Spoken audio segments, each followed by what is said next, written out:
It's Ken Harbaugh with the MeidasTouch Network. I'm in Kyiv, Ukraine, at the Wall of Heroes just off the Maidan Plaza. Every one of these photos behind me represents someone who has given their life in defense of Ukraine's freedom. And this wall stretches all the way down the block and wraps around the corner. It is heartbreaking to see. And over the past few weeks, Kyiv has endured relentless missile and drone attacks. In one of those barrages, Russia launched over 2,000 strikes against civilian targets across Ukraine.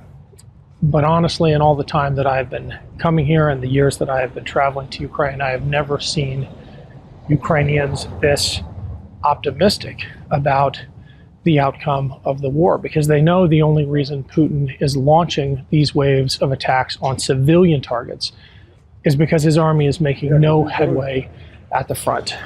In fact, in places along the front, Russia is actually losing territory, and Ukraine has found ways to counterattack inside Russia, striking strategic locations, not civilian targets, deep behind enemy lines. But the one through line of this conflict has always been the brutality of Putin's military. I have been to Bucha. I've seen the mass grave there. I've reported from Kherson, where Russian drones indiscriminately strike civilians. And then there is perhaps the defining atrocity of the war, Russia's bombing of the theater in Mariupol, which served as a shelter for women and children during the Russian siege. James Verini has written the authoritative account of that atrocity. The book is called The Theater, and shortly before I left for Ukraine, I had the chance to talk to James about it. Here's our conversation. James, welcome to the show. I got to be honest with you. I usually do a lot of prep for interviews like this, but every time I started to formulate the question list and try to figure out the path for this conversation, I'd get that lump in my throat. And I'm wondering how you do it. And I kept going back to an interview I had with a father of three beautiful daughters after a missile killed his three kids and his wife, three daughters and his wife in Lviv, and he was the only survivor. And I mean, this is something, I barely got through the interview. This is something you did dozens of times in the course of writing this book. I'm as much interested in your process and your mindset.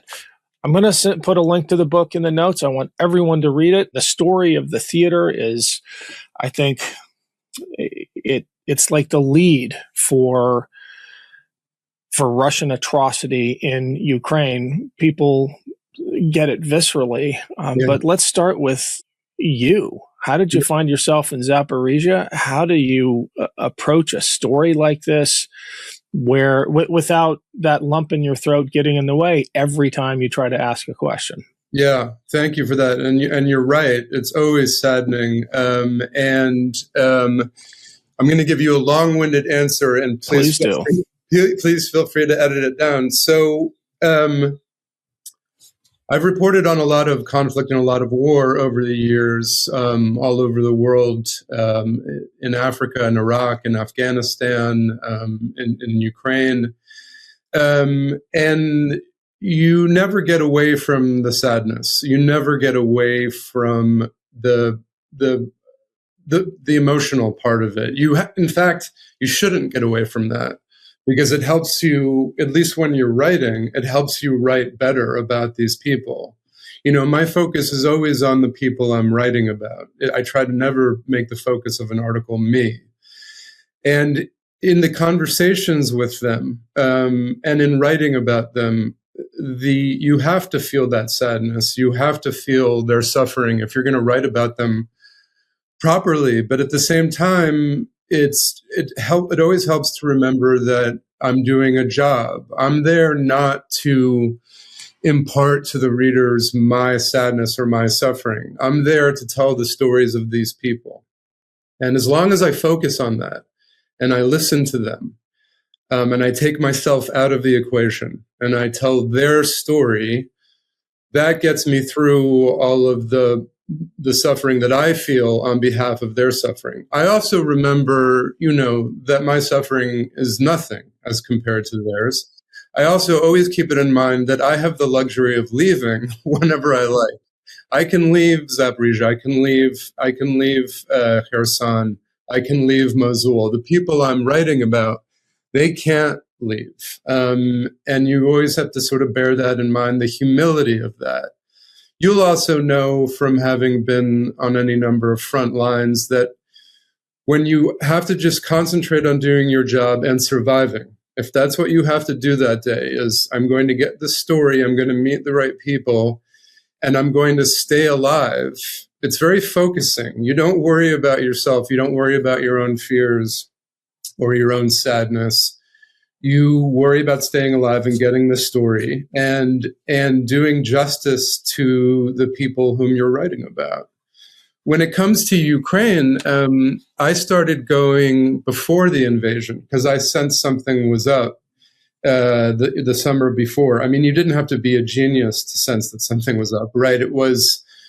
I went after Putin started the sort of second big buildup of men and munitions on the borders. Now, if I knew a lot about the military or had high sources in the Pentagon, they would have told me, absolutely, there's going to be an invasion. You don't move this many men and this much material if you're just doing a diplomatic, sleight of hand. This is going to be an invasion. I didn't know that, but I sensed something was up. So the summer before, I took my first trip to Ukraine and spent a month there, mostly on the front line in Donbass, which was already an active front line, as you know. It had been for 8 years. And it was extremely active when I was there. I was right nearby when the separatists sent a missile into a Ukrainian truck on the front in Donbass, and there was constant sniping and gunfire and mortar fire. And I realized, wait, this is actually already a war. And it may get a lot worse very soon. And I started meeting the people who I would then keep in touch with for years. And then when the full-scale invasion began in February of 2022, I said, I have to get right back here, right back there. And so I went at once the invasion began, with the great photographer Paolo Pellegrin, with whom I work a lot. And by that point, I had developed an emotional connection to Ukraine and its cause, just as I had developed an emotional connection to the Moslawis, whom I spent a year with when I was writing about the battle for Mosul and the fall of ISIS. And that emotional connection, it's a great help, actually, in the field, because people you speak with can see it, I think, in you. I'd like to think that the Ukrainians knew and saw that I was there because I cared. And I'd like to think that came through when I was interviewing them and when I was stuck in the basements with them, under Grad fire. So to get a long-winded way of answering your original question is the emotional connection is a great help. I would say it's necessary if you're going to do real work in these places. I find, and you probably find as well, that it's kind of worse when you get home, right? Because when you're there, if this sort of thing has to happen, if this sort of thing is happening, I want to be there for it. And then I feel I'm of use. When I'm not there and I feel useless and I feel I ought to be there still, and that still happens every day 4 years after this thing has begun, that's when the sadness kicks in, really kicks in, and the worry really kicks in, not for myself, but for everyone I know there. Yeah, I relate, and I'll leave it at that. You end the book with a story about Olga, and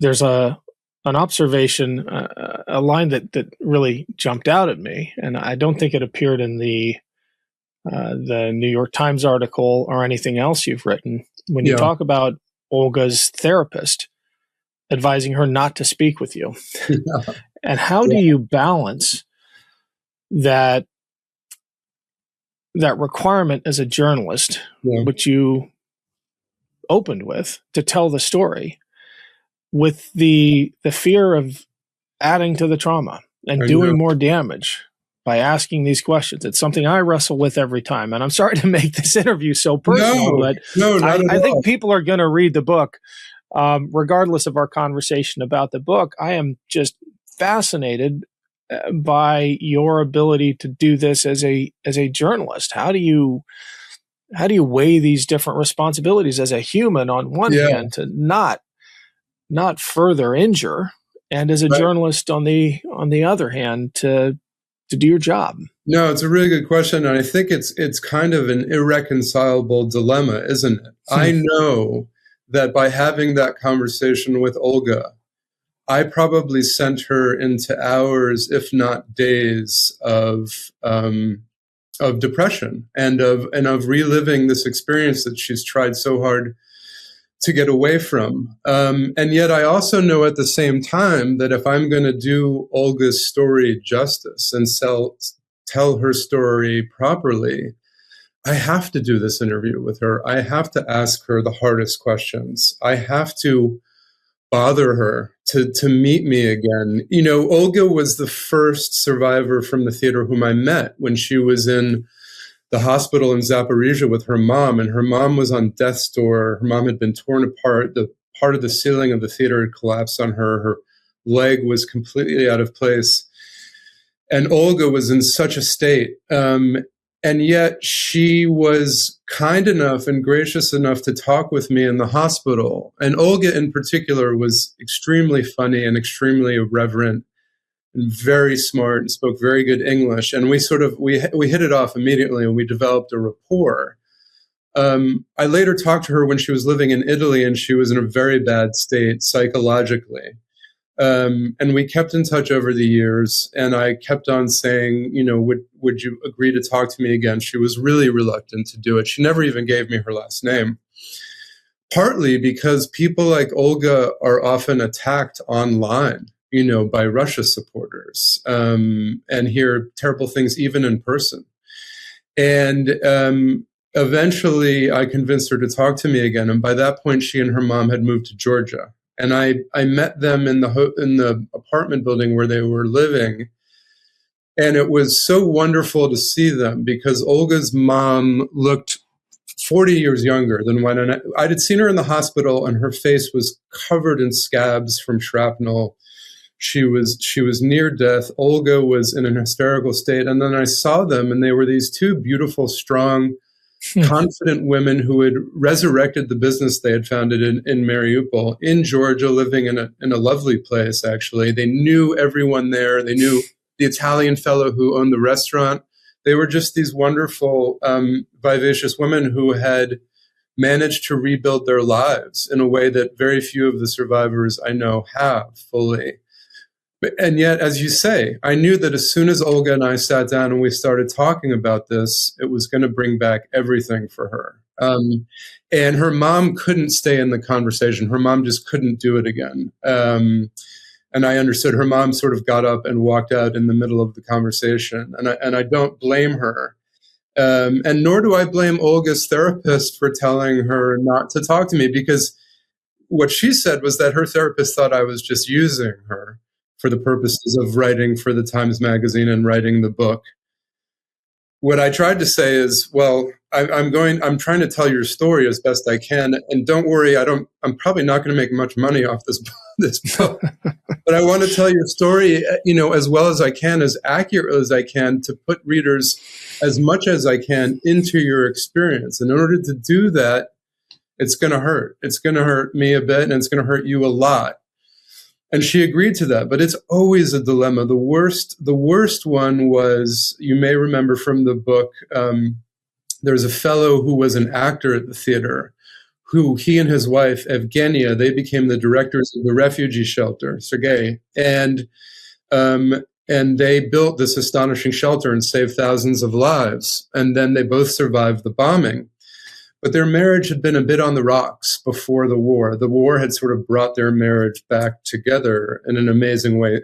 He had stopped drinking during the war, and they'd kind of fallen back in love during the course of building the shelter. When they escaped Mariupol, he fell back. He went back to the bottle, and I ended up finding him in Estonia, and he was so drunk and had the DTs when we talked at this cafe.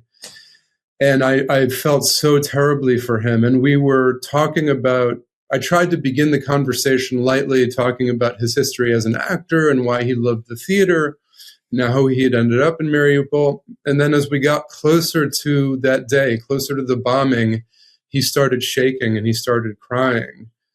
And I said, it's okay. We don't have to do this. We'll talk another time. We don't have to do this now. And that's in the book as well. So sometimes you have to know when to stop. You can't push, for their sake. And of course, if they ever say, I can't talk about this anymore, I say, of course, I understand. We'll stop right now. That was an excerpt of my conversation with James Verini. For the full interview, check out the Meidas Plus and Ken Harbaugh show Substacks. The links are below. Thanks. Want to stay plugged in? Become a subscriber to our Substack at MeidasPlus.com. You'll get daily recaps from Ron Filipkowski, ad-free episodes of our podcast, and more exclusive content only available at MeidasPlus.com.